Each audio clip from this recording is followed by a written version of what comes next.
준비하고 있는 게 몇 개 있는데 좀 비밀인 것들도 좀 있고. 꿀밤 어때요? 꿀밤.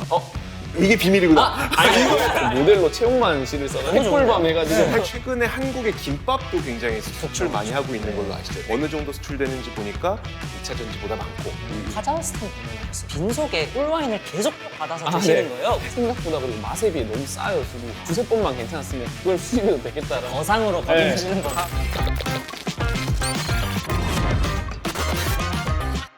투자 세계와 현실 세계의 경계가 허물어지는 곳 테마버스의 호스트 이시우입니다. 투자 세계 담당 이주호 기자입니다. 농축 산업 세계 담당 푸용입니다. 네, 저희가 1부에서는 농축산업 시장의 전반적인 흐름에 대해서 이야기를 나눠봤는데요. 2부에서는 트렌드를 장악하는 먹거리로 주제를 바꿔서 이야기 나눠보겠습니다. 제가 개인적으로 푸용님 영상을 많이 보지만 진짜 신기하다고 느낀 게 다른 나라에 가셔서 상품화된 여러 뭐 꿀이라든지 아니면 굿즈라든지 이런 걸 보여주시는데 되게 신기한 상품들이 많더라고요. 그래서 이 답사를 다니시면서 어떤 요소를 중점적으로 보실까 그게 좀 듣고 싶었어요. 기본적으로 다른 나라다 보니까 양봉 방식이나 이런 게 다 다르잖아요. 그렇다 보니까 네. 꿀이라는 상품이 나라마다 다른데 그 디자인을 어떻게 했는지 직관적인 거잖아요. 직관적인 디자인을 좀 많이 보고요. 양봉이라는 게 산업이지만 나라가 성장해옴에 따라 같이 커온 문화의 개념에 가깝거든요. 그러니까 이런 상품이 이제 양봉 방식이나 이 사람들의 문화를 얼마나 담고 있는지 이런 것들을 위주로 봅니다. 그러면은 실제로 보셨던 그런 상품들 중에 네.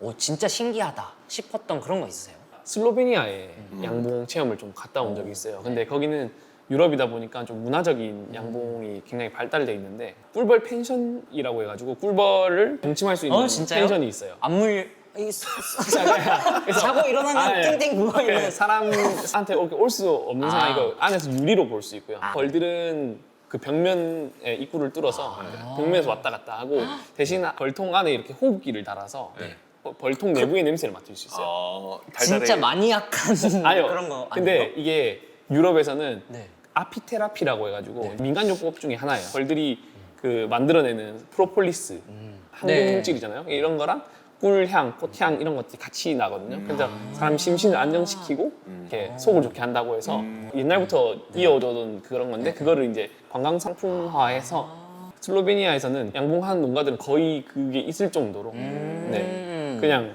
본인들이 쓰던 사우나 같은 거였어요. 네. 근데 그걸 이제 상품화된 거죠. 그렇게 듣고 보니까 좀 가보고 싶긴 근데 하네요. 저는 정작 꿀을 먹어야 되겠다 생각했을 때 선뜻 손이 잘 안 가거든요. 이 괴리는 왜 발생하는 것 같으세요 혹시? 한국 특유의 선물 문화가 있다 보니까 좀 꿀이라는 게 한국은 단지에 이렇게 오잖아요. 그렇죠. 맞아요. 그게 요새는 좀 스틱 정도, 네네. 꿀 스틱 정도는 네네네. 접근성이 안 좋았던 거죠. 맞아요. 퍼먹으려면 좀 맞아요. 귀찮거든요. 네. 그러면 아까 기자님께서 말씀해 주신 것처럼 이 꿀이라는 게 사실 우리나라에서는 선물 정도?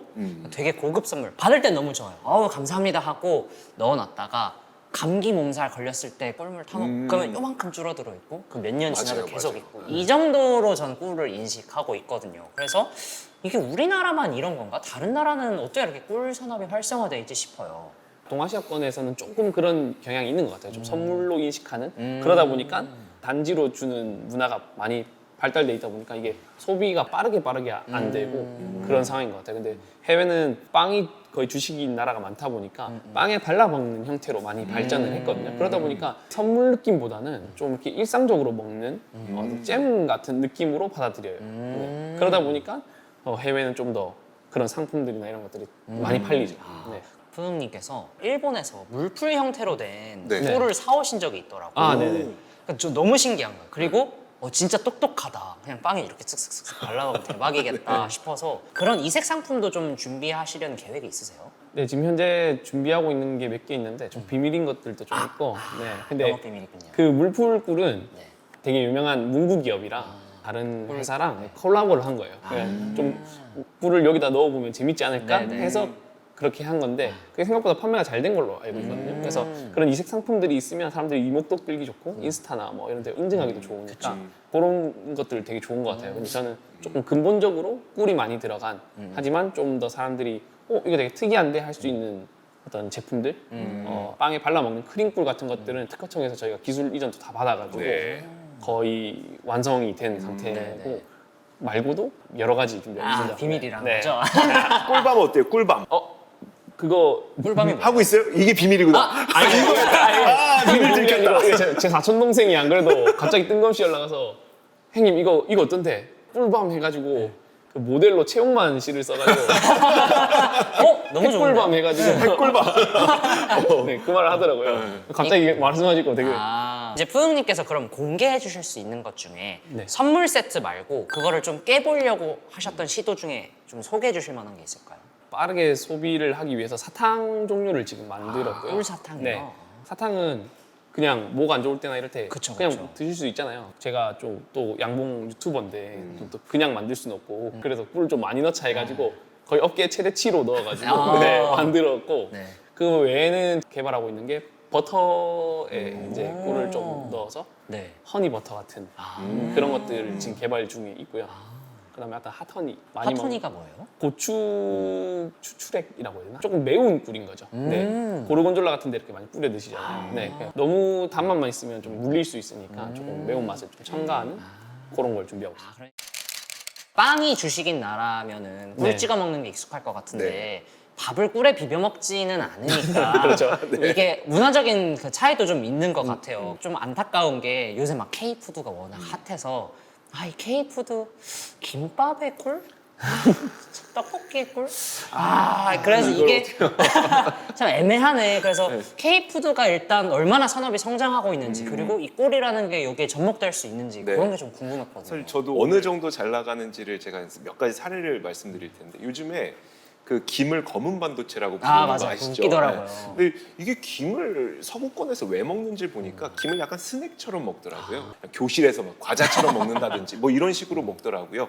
그러다 보니까 이제 김 소비가 굉장히 많은데 2024년에 김 수출이 사상 최고치를 기록했는데 9억 9,700만 달러. 1조가 넘네요. 1조 3천억 원. 최근에 한국의 김밥도 굉장히 수출 많이 하고 있는 네. 걸로 아시죠? 냉동 김밥이 그 SNS 상에서 바이럴 맞아요, 일으켜서 맞아요. 이제 그렇게 됐는데 우리나라 2024년 쌀 가공식품 수출이 2억 9,920만 달러. 이것도 성장률이 전년 대비 거의 한 38.4% 증가한 거니까 굉장히 네. 빠르게 증가했죠. 네. 미국에 얼만큼 수출되는지 보니까 한 1억 7천만 달러 넘게 수출되고 있더라고요. 아까 전체 쌀 가공식품이 거의 한 3억 달러 정도가 된다면 네. 거의 한 60% 가까이가 미국 쪽으로 지금 수출되고 있다. 그 모든 이게 농식품을 다 포함해서 어느 정도 수출되는지 보니까 99억 8천만 달러. 이건 거의 14조 원 정도 육박합니다. 이게 전년 대비해서 9% 성장한 건데 네. 그 전년도의 성장률이 3%였었어요. 그럼 거의 성장률은 3배 가까이 그러겠네요. 높아진 겁니다. 네. 굉장히 빠르게 우리나라의 음식들이 수출이 되고 있는 거고 100억 달러, 14조 원 이거 어느 정도야? 어느 정도 이제 감이 잘 안 잡히잖아요. 우리나라 2차 전지 되게 잘하는 거 아시죠? 네네. 2차 전지보다 많습니다. 이게요? 네, 2024년에 2차 전지는 네. 약간 그 자동차 캐즘이라든지 이런 것 때문에 좀 저조한 경향이 있긴 있어요. 네네. 근데 그게 저조하다고 치더라도 작년에 82억 달러인데 아까 제가 농식품은 거의 100억 달러 된다 그랬죠. 그러니까 2차 전지보다 많고 요즘 우리나라 화장품 잘 된다고 하는데 화장품 정도 되는 수준이다. 그 정도로 진짜 보시면 그 K-뷰티 2차 전지랑 좀 어깨를 같이 나란히 할 수 있는 그 정도까지 올라온 거네요. 그쵸. 그럼 이게 미국에서 뭐 바이럴 됐다고 말씀해 주셨는데 네. 이게 미국 외에 다른 국가에선 유행이 별로 아닌가요? 사실 전 세계적인 그래요? 트렌드. 요즘에 한국의 K푸드가 수출되는 경향을 보면 문화와 같이 수출이 되고 있는 거라서 문화를 유통시키고 있는 플랫폼은 뭐 넷플릭스와 같은 굉장히 거대한 콘텐츠 플랫폼이잖아요.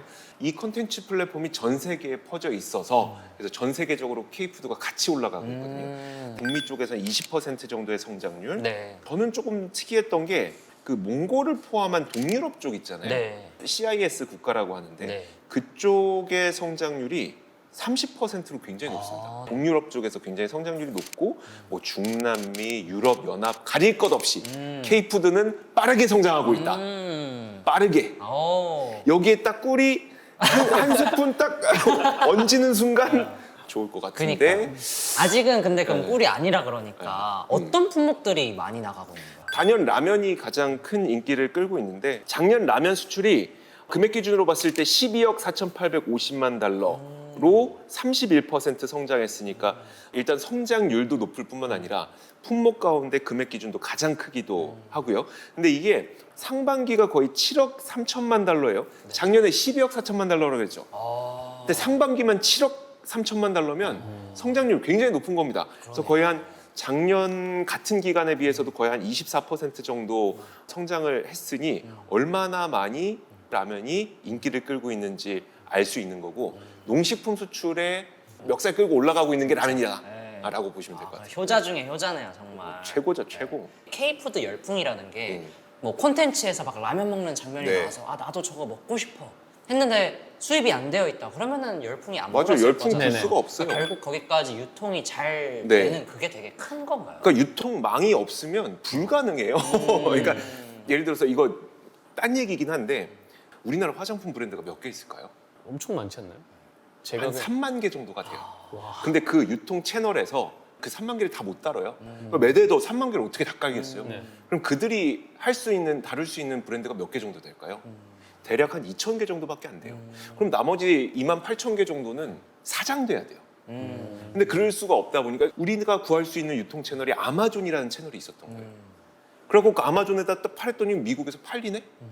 그러니까 이제 미국에서 인기 끌고 오히려 우리나라에서 역직구하게 되는 현상이 나타났었던 거예요. 결국 그 유통 채널이 없으면 불가능하다는 걸 말씀드리는 건데 해외에서 우리나라 먹거리가 굉장히 인기 있는 게 생각보다 많습니다. 과거에는 우리가 전폭적으로 밀던 게 있었잖아요. 네. 비빔밥, 네. 불고기 그렇죠. 이래서 네네. 밀었는데 제가 느끼기에는 아 저게 잘 됐나 싶은 느낌이었고 네. 지금은 잘 된다 그러니까 잘 되나 네. 보다라고만 생각하지 네. 정확히 뭐가 잘 되고 있는지는 안 찾아봐가. 은근히 우리나라 음식들이 해외에서 인기가 많은 게 많아요. 러시아 탄산음료 1위 뭔지 아세요? 코카콜라. 밀키스. 아 그래요? 러시아에서 라면 1위 도시락. 아. 이거 다 우리나라 거거든요. 근데 러시아에서 무역을 하기 위해서 배를 타고 부산항에 도착했던 선원들이 집에 돌아갈 때 먹을 거 있어야 되잖아요. 그쵸. 그래서 도시락 사간 거예요. 사갔는데 이제 먹다 보니까 맛있네? 맛있죠. 이거 우리 도입해 주세요 해갖고 이제 무역상들이 가져갔던. 그러니까 우리가 러시아의 어떤 특성을 보고 거기에 맞는 식품을 유통한 것이 아니라 그 무역상들이 맛있어서 끌고 간 것 그런 경우들이 대부분이었다고 보시면 될 것 같아요. 지금까지는 거의 대부분 우연의 산물이었었고 또 한 가지는 어떤 게 있냐면 뭐 한 10년 전, 15년 전쯤에도 뭐 미국 어디에서 이게 인기랍니다, 우리나라 음식이 인기랍니다라고 하거나 아니면 뭐 우리나라 술이 인기랍니다라고 하거나 이런 뉴스들 간간히 봤잖아요. 그쵸, 간간히 봤죠. 그런 것들은 대부분 교민 사회의 인기였었어요. 그러면 이제 그거는 뭐 주류의 움직임이라고 볼 수는 없죠. 비주류 움직임이었었던 거기 때문에 지금까지 우리가 했던 그 어떤 식품의 인기와 붐은 대부분 우연이거나 아니면 비주류였다. 그렇게 보는 게 맞을 텐데 지금은 이게 완전히 달라진 거죠. 한국 식품이 왜 이렇게 인기가 있습니까에 대해서 대부분 좀 이렇게 얘기 많이 하거든요. 우리는 먹는 거를 문화를 먹는다고 저는 많이 얘기를 해요. 대표적으로 우리가 그 입맛을 바꾸기는 굉장히 어렵다는 얘기를 제가 아까도 했었잖아요. 지금 잘 팔리는 과자를 1위부터 10위까지 뽑았을 때 다 시우대리보다 형입니다. 다 형, 저보다도 형이에요. 다들. 그러니까 아직도 제일 많이 먹는 거는 한 40년, 50년 전에 출시된 과자들이에요. 입맛은 잘 안 바뀌어요. 그렇다 보니까 그 식품을 수출한다고 해서 그 국가의 국민들이 그 음식을 먹지 않는데 우리가 갑자기 언제부터 햄버거를 먹기 시작했지? 갑자기 언제부터 우리가 일본의 라멘을 먹기 시작했지? 라는 걸 떠올려 보면 우리가 그때 막 헐리우드 영화에 그 열광하고 팝스타가 우리나라에 오는 걸 바라고 막 이런 때에 햄버거가 들어왔고 네. 그 다음에 저 한 대학생 때쯤에는 대부분 일본의 연예인들을 막 따라서 패션도 따라 입고 막 이런 것들이 유행했었거든요. 그 시기쯤에 일본의 라멘이 우리나라 들어오고 막 이런 식이었었어요. 그러니까 문화와 같이 들어오게 되는데 지금 우리가 딱 그런 상태죠. K-팝, K-콘텐츠, K-드라마, K-영화 이런 것들이 전 세계에 퍼져나가는 가운데 우리나라의 음식이 들어간다. 이러면서 이제 우리나라의 인기가 우리나라 음식들의 수요가 높아지고 있다고 보는 거죠. 지난번에 그 여행 산업할 때도 좀 비슷했던 것 같은데 네. 그러니까 그때도 관광업이라는 게 우리나라가 갖고 있는 문화적인 컨텐츠를 외국인들이 체험하고 싶어서 네. 오는 거니까 경복궁 안 가고 네. 카페 투어, 성수동 카페 투어 하고 그렇죠. 그런 날 있잖아요. 식음료 산업도 좀 그런 경향이 있나 봐요. 맞아요. 근데 거기서 더 중요한 건 뭐냐? 먹고 싶은 사람이 사러 슈퍼에 갔는데 물건이 없다. 유통. 유통이죠. 뭐 예를 들어서 우리가 뭐 미국의 월마트라든지 뭐 아마존이라든지 이런 곳에 입점하고 싶습니다라고 이제 제품을 들고 가요. 니네 뭔데? 이렇게 되는 거였었죠. 네. 하지만 지금은 캐대언도 나오고 하다 보니까 오 K 막 이러면서 한 번쯤 더 보게 되고 그러면 이제 유통망에 우리의 제품이 깔리게 되고 깔리면 바이럴을 타서 먹고 싶은 사람들이 사러 갔을 때 살 수 있는 유통망까지 이제 완성이 되는 거죠. 유통에서 핵심을 가질 수 있게 된 거랑 TV 전통적인 그 중앙 집중형 방송국에서 내보내는 컨텐츠만 보는 게 아니라 다양한 컨텐츠를 보게 되고 거기서 판매자랑 소비자가 직접적으로 연결돼서 마케팅이 되는 네. 거. 이게 되게 변화의 핵심인 그렇죠. 것 같더라고요. 그래서 이제 또 100만 유튜버 소영님께 여쭤보고 싶었던 게 이게 컨텐츠를 보면 볼수록 저도 하나 사볼까? 밤꿀은 무슨 맛일까? 이게 좀 궁금해지기는 하더라고요. 확실히 네. 소비자로서. 그래서 이 소셜 미디어 마케팅 중에 하나일 것 같아요. 유튜브도. 그거를 진짜 체감을 많이 하시나요? 당연히 그런 부분이 매출에 도움이 되고요. 사실 제가 지금 브랜드를 만들어서 하고 있지만 브랜드를 만들기 전에는 제가 직접 제 꿀만 팔았잖아요. 네. 그때는 진짜 사람들 꿀캐팅이라고 했거든요. 네. 제 꿀을 막 살려면 진짜 막 30평에 다 팔리고 그랬어요. 제가 양이 얼마 안 되다 보니까 제 꿀을 사러 사이트에 몇 명 들어왔는데 네. 근데 하루에 막 18만 명씩 들어오고 와. 근데 꿀이 막 1,000개밖에 없어. 네. 네. 그러다 보니까 좀 많이 못 판 부분이 있어요. 제가 이제는 제 꿀 말고도 청년 양봉업자분들의 꿀로 같이 수매를 해서 판매를 하다 보니까 이제 그런 부분들도 많이 좀 비추려고 노력을 하고 있어요. 사람들이 거기에 반감이 있으신 분들이 있었어요. 좀 아쉬움을 토로하시는 분들의 말이 네가 그럼 같이 하는 그 양봉업자가 어떤 양봉을 하고 어떻게 양봉을 하는지를 좀 비춰주면서 이거를 조금 시리즈물로 만들었으면 얼마나 좋았을 것 같다라는 얘기들을 많이 하시더라고요. 근데 저는 예를 들어 이제 제가 푸웅님의 이제 그 열렬한 구독자이면서 네. 근데 푸웅님이 본인이 생산할 수 있는 꿀의 양은 한정적이니까 네. 그러면 푸웅님이 수매하신 꿀들 근데 이거 푸웅님의 어떤 그 기준에 만족하는 꿀들일 거잖아요. 네, 맞습니다. 그럼 좀 믿고 구매할 것 같긴 한데. 네, 지금은 이제 조금씩 그런 분들이 많이 늘어나고 있어요. 근데 이게 제 꿀을 구매하시려는 분들은 좀 굿즈 개념으로 생각하시는 분들이 꽤 많았어요. 그러다 보니까 좀 그런 부분이 있었는데 사실 어느 정도 예상했던 부분이고 반감도 어느 정도 예상은 했고 근데 제가 궁극적으로 대한민국의 꿀 소비 자체가 좀 늘었으면 좋겠다라는 개념이기 때문에 지금 이제 차근차근 올라가는 이 단계가 더 좋습니다. 그러면 이제 좀 브랜드도 자리 잡혀가는 과정인 것 같고 네. 다른 양봉업자 분들의 거를 수매해서 공급량이 혼자 하실 때보다는 늘어났을 거잖아요. 네. 그러면은 이것들을 판매를 할 때 어떤 판로들을 이제 갖고 계세요? 일단 자사몰도 있고요. 자사몰이 있어요? 네, 국내 온라인 스토어가 거의 주로 판매되는 루트고요. 그다음에 유튜브에서 또 바로 팔 수 있는 유튜브 쇼핑 해가지고 네, 이렇게 연계해서 판매하는 게 있는데 생각보다 안 되는 것 같아요. 네. 비중으로 따지면 어느 정도예요? 비중으로 따지면 한 95% 이상이 그 국내 포털 포털 사이트 거기서 나오고 나머지들은 이제 뭐 이제 진짜 한 1에서 한 5% 정도 차지할까 말까 하는 상태입니다. 네. 최근에 보니까 그 여의도에 되게 큰 그 쇼핑몰에서 네네. 팝업 스토어를 하셨더라고요. 네네. 그래서 오프라인으로는 어떤 식으로 판로를 두고 계세요? 일단 저희가 부산시청이랑 좀 이렇게 얘기가 돼가지고 부산시 기념품으로 어느 정도 좀 넣고 있고요. 네, 그래서 부산시에서 연락이 오면 거기다 이렇게 납품하는 네. 경우들 그리고 이제 어떤 기업들이나 이런 데서 추석 선물이나 뭐 이런 대량 주문하실 때가 있어요. 그런 류의 판매를 이제 좀 오프라인으로 많이 하고 있고 그리고 제가 아까 말했던 오프라인 매장을 또 운영하면서 네. 거기 오시는 분들이 꿀을 사갈 수 있게 그렇게 좀 준비를 하고 있습니다. 그 팝업 스토어는 좀 상용적이에요. 팝업 스토어는 꽤나 잘 됐어요. 생각보다 너무 잘 돼가지고 좀 깜짝 놀랐고. 다 전량 소진됐었어요. 아니요, 그렇진 않습니다. 제가 이 브랜드를 만들면서 처음으로 깨야 됐던 생각이 그거였거든요. 이제 물량이 끊기면 안 된다. 네. 네. 저는 늘 이렇게 한정판으로 판매를 하다 보니 여기에 가치가 더 크다고 생각했는데 사실 브랜드를 만들었을 때는 그게 아니더라고요. 사람도 써야 되고 저희 직원도 써야 되는데 물량이 한정판으로 뚝 끊겨버리면 거기서 이제 수입이 끊겨버리는 거니까 그렇게 되면 안 되겠더라고요. 그래서 양봉업자분들을 늘려가면서 수량을 조절을 하고 그다음에 이제 품절되지 않도록 하는 게 더 중요하더라고요. 그래서 물품을 좀 많이 만들어서 백화점에서 팝업할 때 꽤나 많이 판매를 했습니다. 근데 저는 그 서브 채널일까요? 거기에 네네. 이제 브이로그처럼 올려주셨잖아요. 네. 왜요? 회사 생활이 편하긴 해요. 그냥 모니터 앞에 앉아서 시원한 에어컨 가지고 타닥타닥 하는 게 참 편한 일이구나 많이 네. 느꼈거든요. 네. 어떠셨나요? 힘드셨나요? 힘들었습니다. 여기 이제 백화점 측에서는 그 팝업 공간이 놀면 안 되니까 하루라도 놀면 안 돼요. 거기가 꽤나 매출이 많이 나오는 곳이라서 그러다 보니까 저희 팝업 준비를 지금 팝업하고 있는 업체가 빠지면 그날 밤에부터 새벽까지 해야 돼요. 맞아요.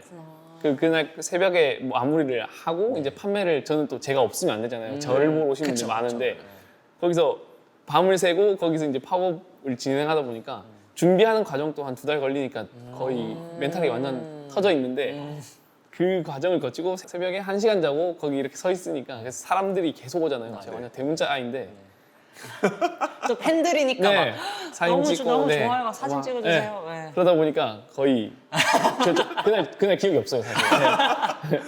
그날 뭘 했는지 기억이 안 나요. 들어보니까 되게 단기간 안에 집약적으로 상품을 많이 팔아야 되는 구조일 것 같은데 네. 어떤 거를 좀 중점에 두고 준비를 하셨어요?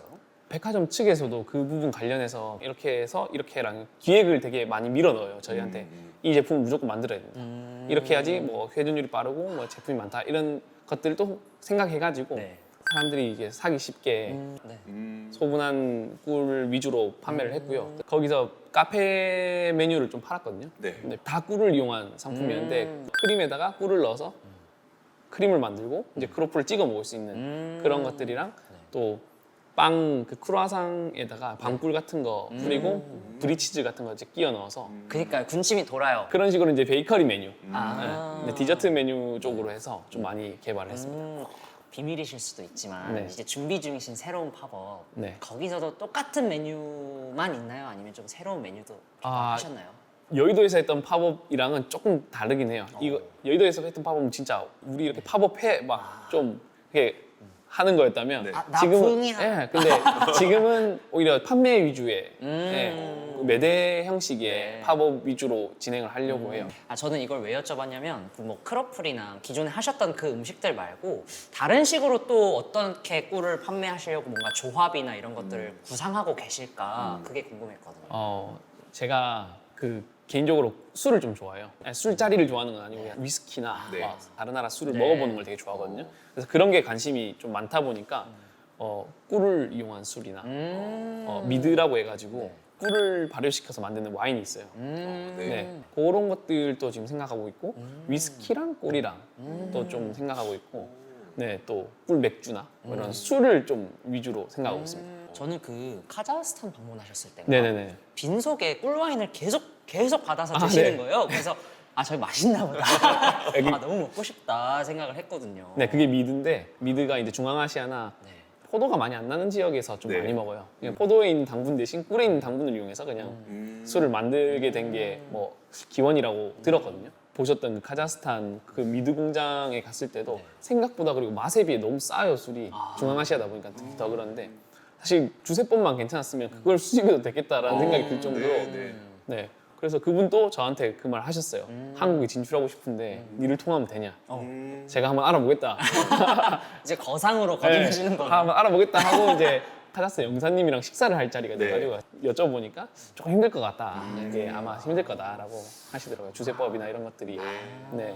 그러면은 푸우님께서도 아직은 연구 단계에 있으신 거고 상품화까지는 아직은 안 된 거죠. 네, 그거 한참 멀어도 될 것 같습니다. 어디서 파느냐에 따라서 이렇게 상품이 다양해지는 게 되게 신기한데 네.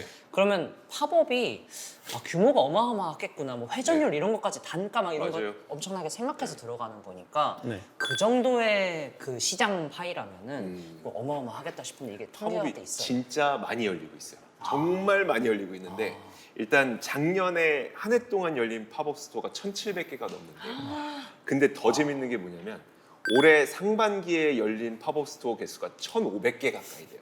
작년은 1,700개. 작년 1년 동안 1,700개인데 아. 올해 상반기 동안만 거의 1,500개 정도가 열렸다고 해요. 어디에서 열리는지를 봤거든요. 두 개의 구가 있습니다. 네. 성동구, 영등포구. 그렇죠. 성동구, 성수겠죠? 팝업이 굉장히 많이 열리고 있지만 전국적으로 열리는 게 아니라 그냥 핫플 몇 군데서만 열린다. 부산시랑 콜라보 하셨다는 거는 사실 뭐 부산 한다고 해서 부산 벌꿀?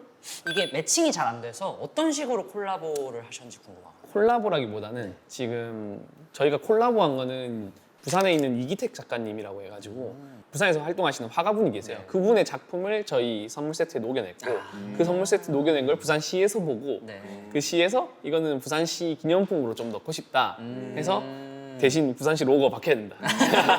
그래서 지금 디자인을 다시 하고 있어요. 네, 부산시 로고가 들어가게. 그래서 저희는 그걸 만들어 놓고 부산시에서 만약 발주를 넣으면 네. 뭐 외부 손님이 오잖아요. 부산시청에도. 그러면 그때 이제 주려고 저희를 업체로 넣어 놓은 거고 막 연락이 오면 저희는 이제 납품하고 이런 구조입니다. 그러니까 신제품들을 계속 만들어내시잖아요. 근데 네. 이제 우리가 프랜차이즈 어떤 그 패스트푸드점에서 신제품이 이렇게 나와서 와 이거 맛있겠다라고 하는데 사실 실상은 그게 그냥 신제품이 아닐 수가 있어요. 예를 들어서 요즘에 토마토가 없는 메뉴들이 많이 나오고 있거든요. 아, 그래요? 근데 그 토마토가 없는 이유가 토마토 수급의 문제가 있어서. 네. 근데 이런 것들이 기후 위기 또 때문에 이제 네. 특정 작물이 재배가 안 되는 경우들이 좀 있잖아요.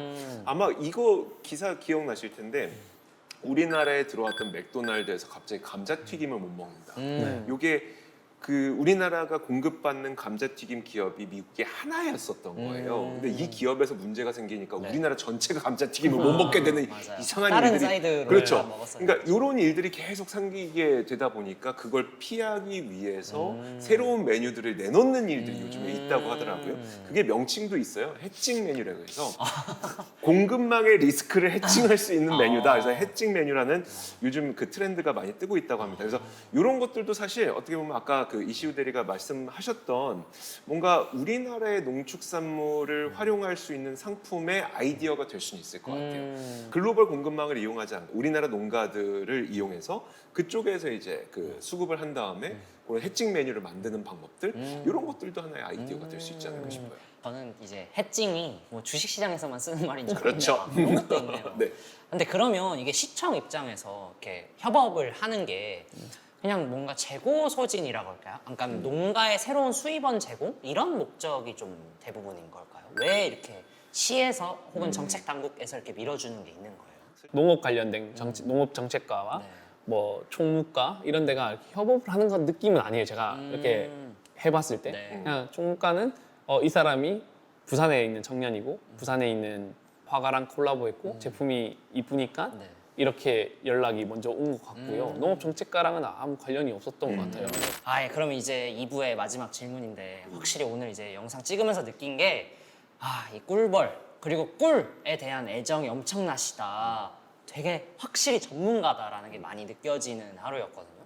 혹시 푸음님의 이 양봉업에 대한 궁극적인 목표가 어떻게 되세요?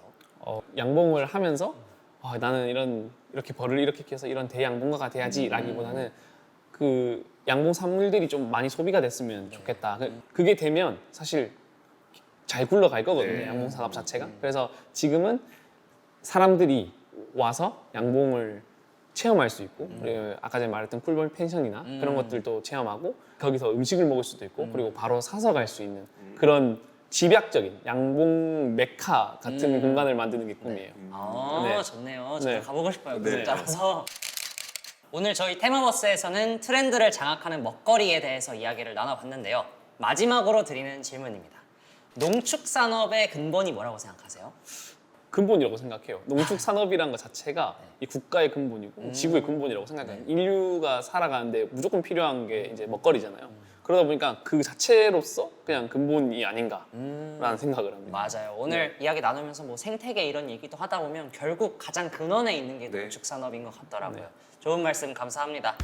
투자 세계와 현실 세계의 경계가 허물어지는 곳 테마버스. 다음번에는 또 다른 테마로 인사드리겠습니다. 지금까지 호스트 이시우 투자 세계 담당 이주호 농축산업 세계 담당 푸음이었습니다. 수고하셨습니다. 고맙습니다.